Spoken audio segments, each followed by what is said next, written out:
All right, hello. Uh, I am back, just like I promised. Today is the day three of the India-New Zealand test. It's almost 1:30 a.m. I just got off studying. Um, I was almost about to sleep, but I promised you I'd give you a video, so here I am recording it. So, as appreciation first, if you're watching this video, like the video. If you're new to this channel, or if you're listening to this on any of the other platforms such as Spotify or anywhere you hear your podcast, do give me a subscribe or a follow, and of course, share it with your friends, with your family, so people will know about my masterpieces as well. So let's not waste any more time, and let's get straight into it.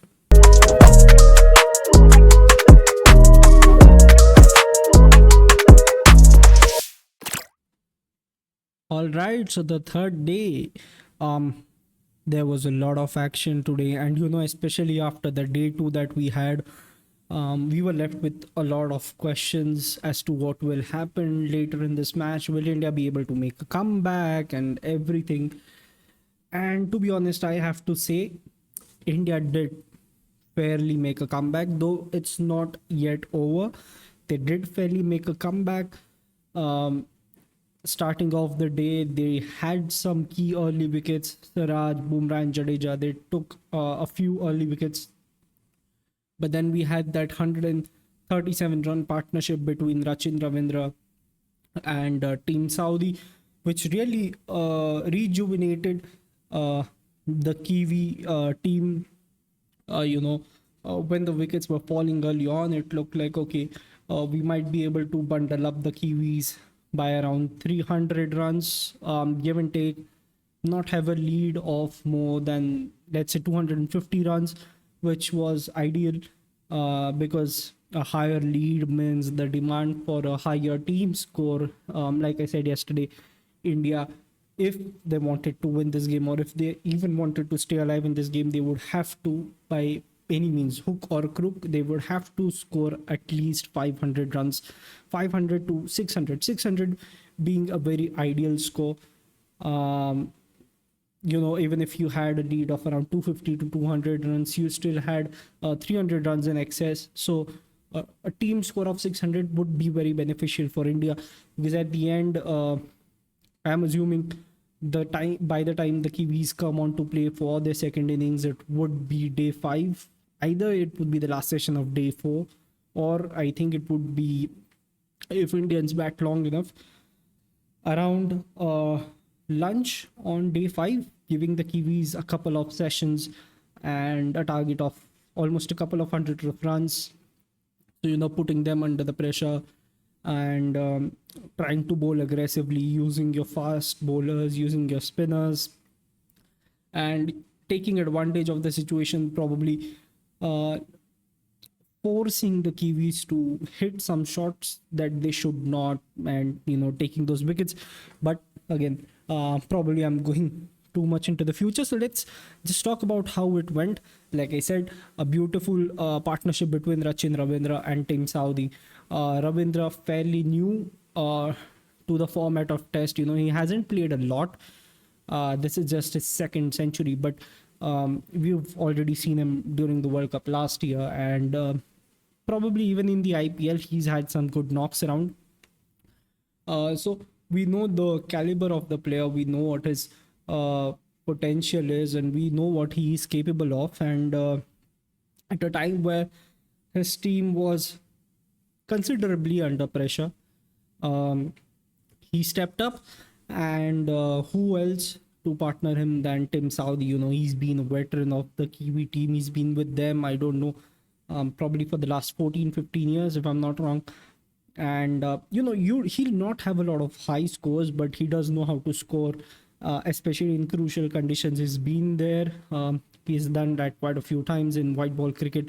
Even in red ball cricket, you can see him scoring around 30 or 40 runs. Not always, of course, but he can easily score those many runs if the situation demands. If he he wants to stay up on the crease and he wants to bat, he can easily do that when the team demands. And with his top score being 77, he can bat. He has those shots in his artillery.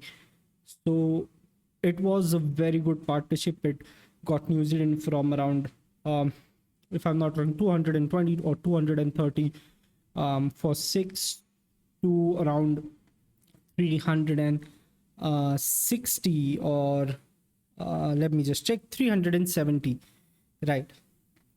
So it was 233 for 7 when Matt Henry was dismissed, and then came Tim Southee, and that brilliant partnership took New Zealand straight to 370. And well, crossing over the 300 run mark, as far as the trail was concerned for India.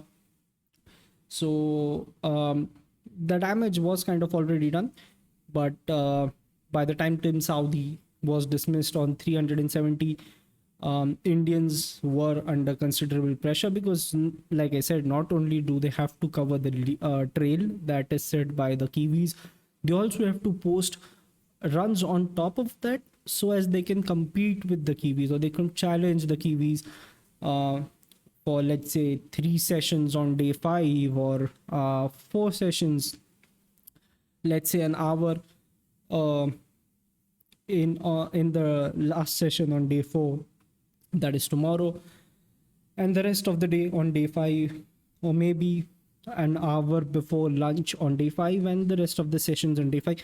So India absolutely need to post a very competitive total. So the pressure was on them. You obviously do not expect a lot from the bottom, from the lower order batsmen, but they did well. They supported Rachin well, and by the time he had reached his 100, Rachin knew, eating up balls is not going to help me. I just need to go and score runs. And that is what he did practically from the time he reached 100 till the time he got out. He just played a lot of shots. He hit a few balls for sixes. He hit a few boundaries as well. Really took the total up for New Zealand from 370 to 402, giving India a lead of 356 runs. Now, of course, when your team is trailing by 356 runs, obviously you're going to expect a bit of a change in the batting mentality from what you saw in the first innings. In the first innings, like I said, the Kiwis bowled really well. They took advantage of the overcast conditions, that the rain had been pouring in probably in the morning, the night before. So they used those conditions to their benefit, and they took those early wickets using the pacers. And of course, like I said, Indians, they did not have the best selection at times. They were unfortunate dismissals as well, but we did not have the best sort selection. And I feel that was improved in the second innings. So if you see Rohit and Yashasvi Jaiswal opening today, you see both of them played with a sense of calm, a sense of, I want to say peace, but a sense of that we have to stick in right now. We cannot take unnecessary risks. We need to balance hitting and defending really well. And I felt they did that to a great extent. And that was up until the moment, Yashasvi Jaiswal stepped out, tried to hit Ajaz Patel for a straight 6, but the ball spun ever so slightly. And I felt that Jaiswal did not get to the pitch of the ball, ultimately ended up missing it all the way, the keeper collecting it and stumping it successfully. But it still was a good opening partnership of 72 runs. Kohli came in at number 3 again, like he did in the last innings. And we all hope that we would see a great Rohit and Virat innings. because you see Rohit was already playing really well. He was already settled in well. Moment Virat came in, um, he played so as to gauge how the ball is moving, or if the ball is moving, how the pitch is acting up. So if you see, he played that first 10 or 11 deliveries, not intending to actually score the runs. But then as soon as he got off the mark, you could see how comfortably he started batting in those conditions. Of course, these conditions are very different from what they were on day two. And at the start of day two, when India actually got dismissed for 46, so the pitch today was drier. It was a bit flatter, but at the same time, it did facilitate a bit of spin, a bit of swing as well if the ball was new. But it was at the end of the day much easier to bat on. So that kind of um, helped Kohli get comfortable really quickly.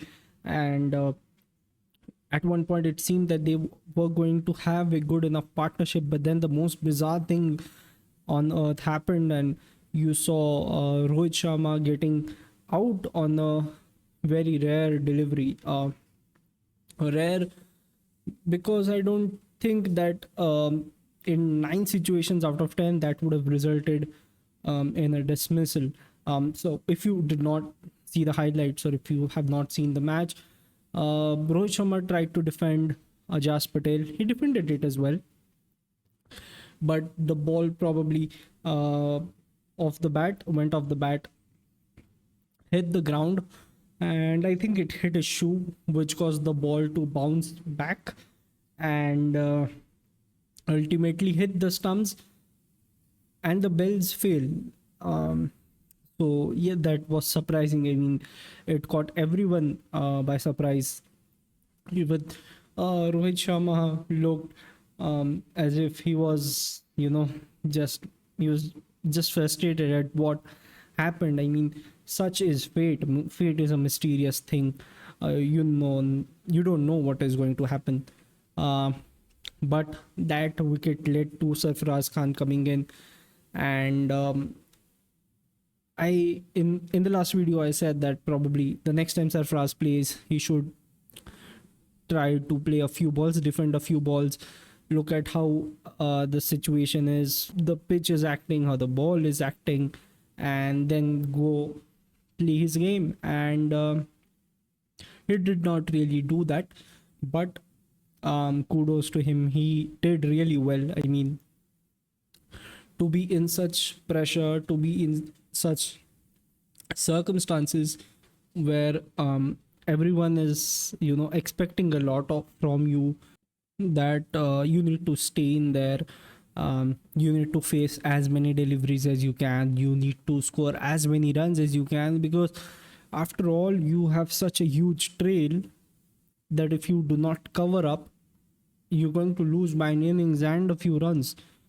So there was a lot of pressure on this young guy, and of course, people like me, at least I was expecting him to probably defend a lot more, play his shots a little less, but he did exactly the opposite of that. And thank God it worked for him, because that partnership between him and Virat Kohli, that certainly I feel for now is a very game changing partnership.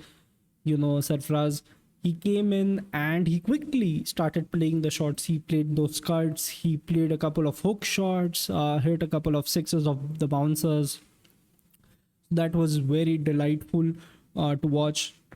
And then to support Virat Kohli, who, like I said, became very comfortable, who he was very comfortable and very confident playing those shots, and playing his signature drives. For these two to kind of team up and play like what called a game changing partnership, it was just beautiful to watch. Of course, Virat got dismissed on the very last ball of the day. So again, I call that a potential game changing moment. because while we do still have a trail of 125 runs, we do have a lot of batters up and loading. You still have Sarfaraz on the crease. You have KL Rahul. You have Rishabh Pant, who was said to be injured, but from what I saw today, he's looking fit. He's looking ready to play. So that is a good news for everyone, that Rishabh Pant will probably come on to bat as well. So you have KL Rahul, you have Rishabh Pant, you have Jadeja, you have Ashwin. So you have these four players who can very well bat. And you have Sarfraz Khan, who's already on the crease. So tomorrow is new day, but tomorrow will be like an entirely new innings. You know, everyone will have to go in with a clear mind, focused on the goal. That one, they need to score at least the first partnership of the day, which I feel will be between Sarfraz and KL Rahul. So that partnership will have to clear up majority of the trail. So that will be one of their objectives.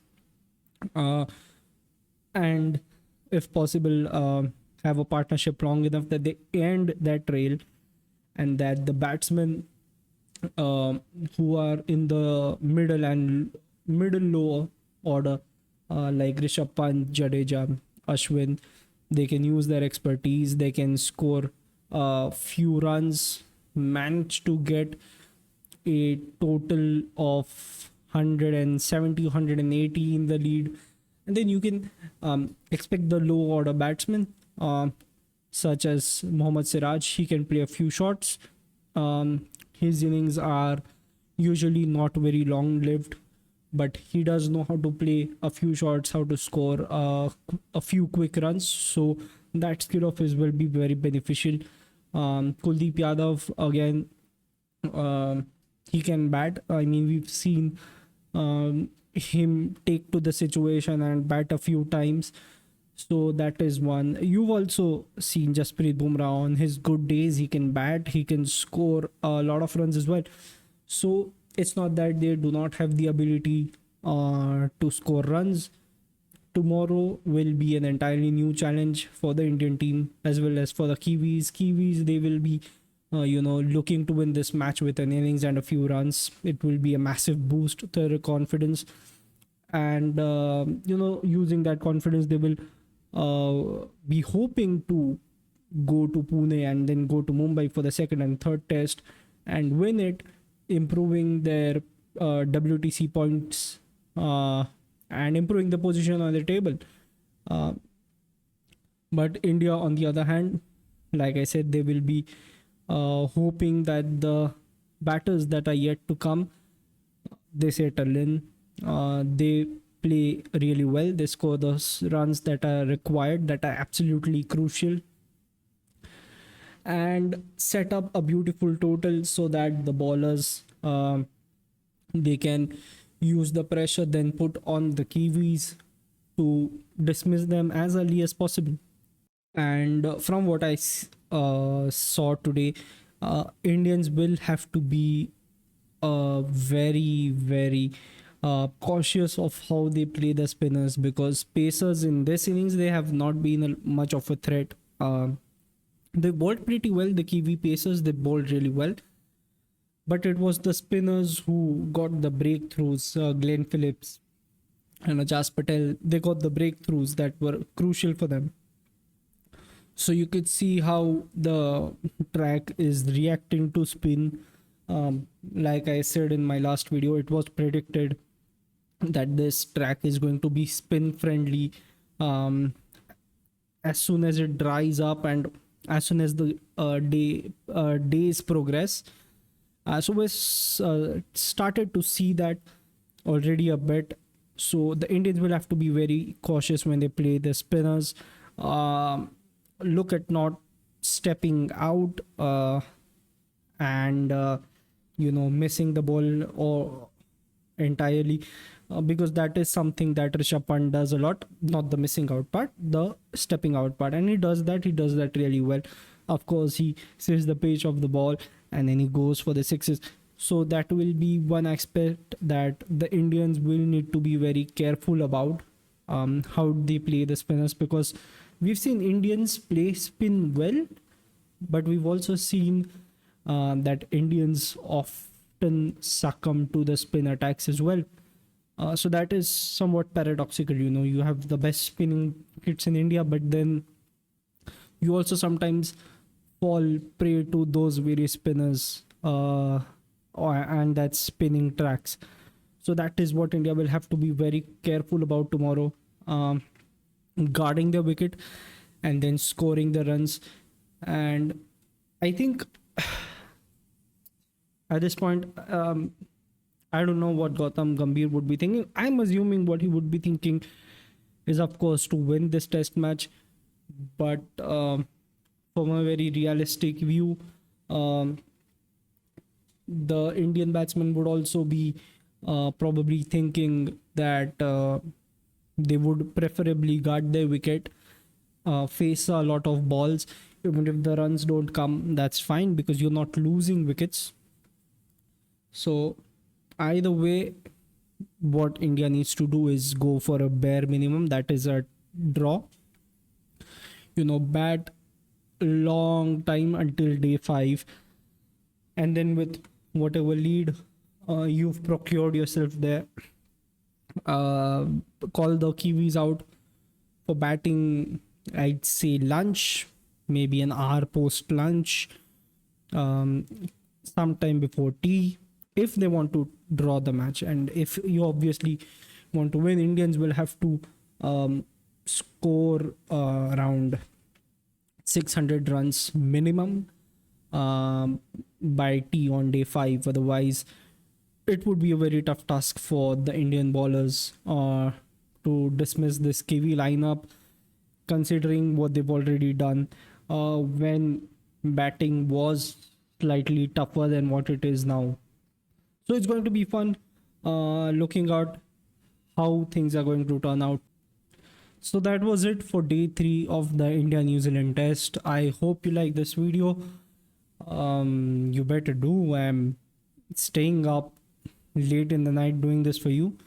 But no kidding, if you have any feedback, critical, or if you just like this video, do let me know in the comment sections, or do reach out to me in any of the links that I provide down in the description.